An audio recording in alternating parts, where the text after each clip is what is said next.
cursa con manifestaciones de sangrado activo. Todos los pacientes reciben terapia soporte con concentrados plaquetarios periódicos para mantener la cifra de plaquetas arriba de 50.000 por milímetro cúbico. Si los pacientes están asintomáticos, aún así se mantienen las plaquetas permanentemente arriba de 20.000 por milímetro cúbico. Y otro aspecto importante es que se inicia inmediatamente el ácido transretinoico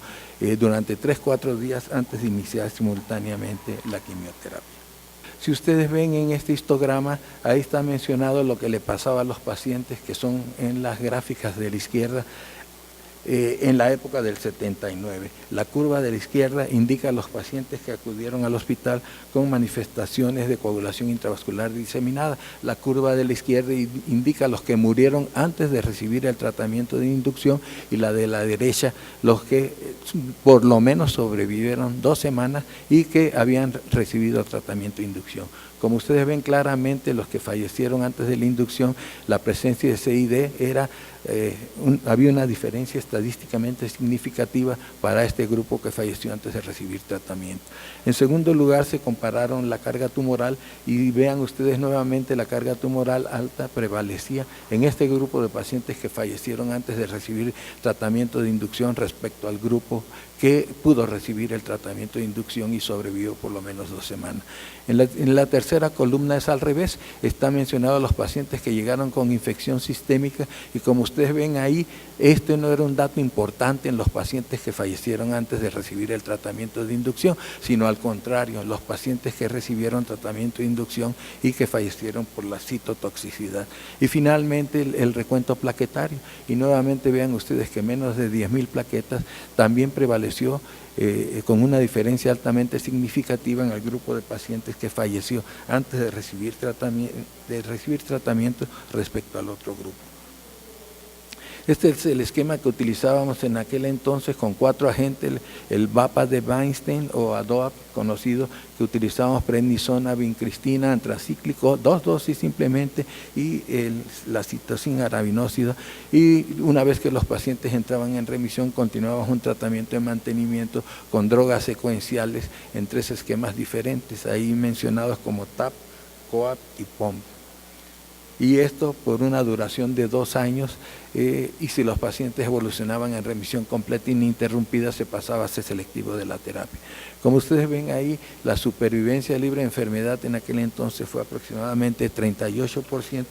que bueno, se consideraba al menos interesante, dado las complicaciones que ha mencionado el doctor Howard previamente para manejar este tipo de pacientes. El pronóstico ha mejorado notoriamente en el tratamiento de la LAM, como mencionó Scott,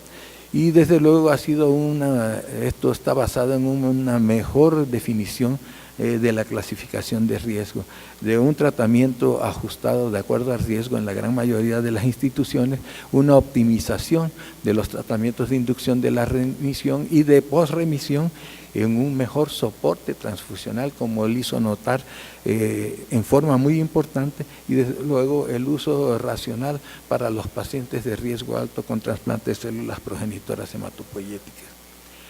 Se han descrito algunos factores de riesgo que no todo el mundo utiliza, pero se dice que los niños de menores de 10 años de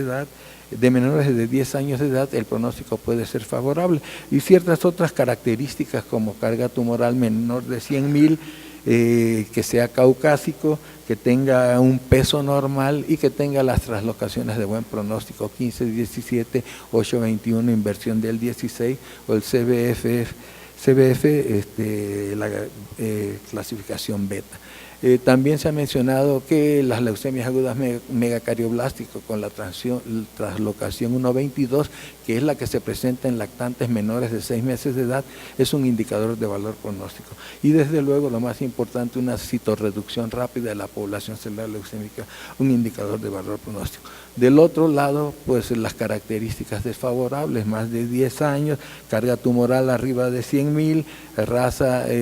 negra en los Estados Unidos o hispanoparlantes también en los Estados Unidos, bajo peso o alto peso como un indicador de mal pronóstico, La clasificación FAB, que puede ser útil todavía porque nos indica pues el riesgo de muerte temprana y de complicaciones tempranas y de la respuesta al tratamiento dependiendo del tipo de manejo, las M7 en términos generales y desde luego algunas alteraciones citogenéticas como las monosomías o de lesiones del 5 y el 7Q. Y desde luego una citorreducción lenta de la población celular leucémica, la cual se ha establecido que después de 2 ciclos de inducción, los pacientes deben tener menos de 5% de blastos, evaluado por aspirado de médula ósea o por biopsia de médula ósea, y que si los pacientes tienen entre 5 y 15% de blastos se considera una respuesta parcial, y la persistencia de más de 15% de blastos en ese momento de la evaluación se considera como una leucemia resistente.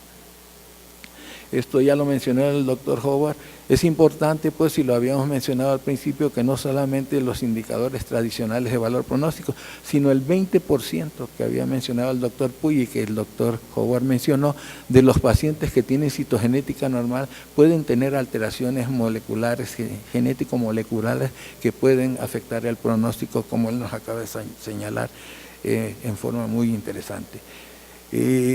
Uno de los problemas fundamentales en nuestro país es que no tenemos una infraestructura suficiente para evaluar el riesgo en una forma muy importante en nuestro país. Vean ustedes, de los pacientes que nosotros evaluamos, lo único que pudimos identificar de las alteraciones fueron la más frecuente en nuestro país, que es la 1517, pero no por citogenética, sino por pruebas de RT-PCR, y en segundo lugar un pequeño grupo de pacientes que tenían la translocación 821 y algunas otras alteraciones, de tal forma que ustedes ven hasta abajo el número de pacientes que no se pudo realizar los estudios y que lógicamente interfieren pues en dar un manejo apropiado en este grupo de pacientes. Como ustedes ven ahí, cerca del 60% de nuestros pacientes no se pudo hacer una evaluación adecuada desde el punto de vista citogenético. Estos son la evolución en el Consejo Británico de Investigación de cómo ha mejorado el pronóstico, como decía también Scott, cómo ha mejorado en St. Jude. Periódicamente vean hasta abajo los porcentajes que se obtenían en la década de los 60-70 y cómo ha ido mejorando en forma paulatina hasta los resultados muy alentadores de tener casi 55% de supervivencia libre de evento y 65% de supervivencia global a largo plazo. Esto no solamente se ha obtenido en el Reino Británico, sino también en la Organización Italiana de Respuesta. Como ustedes ven ahí, la supervivencia libre de evento y la supervivencia libre de enfermedad ha variado y mejorado notoriamente en los últimos años, como ahí está señalado, de 67.7 y 55%. La sobrevida global es la que se encuentra en la gráfica superior y abajo la supervivencia libre de evento. Estos mismos autores, aquí era muy notorio que por qué la diferencia tan notoria entre cuando lo evaluaban de acuerdo al riesgo, y la curva de arriba indica la supervivencia global en los pacientes de riesgo habitual o bajo y abajo las de riesgo alto. Y como ustedes ven, hay una diferencia muy clara respecto a los grupos de eso, y lo que se atribuye a los pacientes que han podido ser rescatados de riesgo habitual o bajo con algunas otras medidas alternativas como el trasplante de células progenitoras. Y como ustedes ven, la supervivencia libre de enfermedad prácticamente no ha variado y el índice o la tasa acumulada de recaídas es similar en ambos grupos. Esto no solamente lo ha visto también el grupo italiano, sino hace algunos años la doctora Úrsula Kreutzig también mencionó en la gráfica de la izquierda la diferencia entre el protocolo que tenía previo del 87 y el 93, con una mejoría en el protocolo de eso, al intensificar la inducción e intensificar la consolidación. Y estos resultados se han repetido pues a través de los años y se han ido mejorando paulatinamente. Tanto el BFM, recientemente el grupo japonés ha presentado unos resultados muy interesantes también, como ustedes ven ahí, de una supervivencia global muy elevada y una supervivencia libre de evento también cerca del 70%.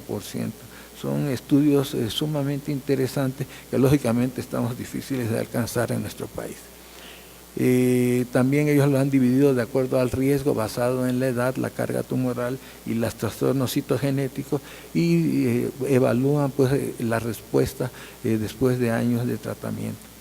Ven ustedes, esto se lo traje a colación porque para nosotros es un aspecto muy interesante.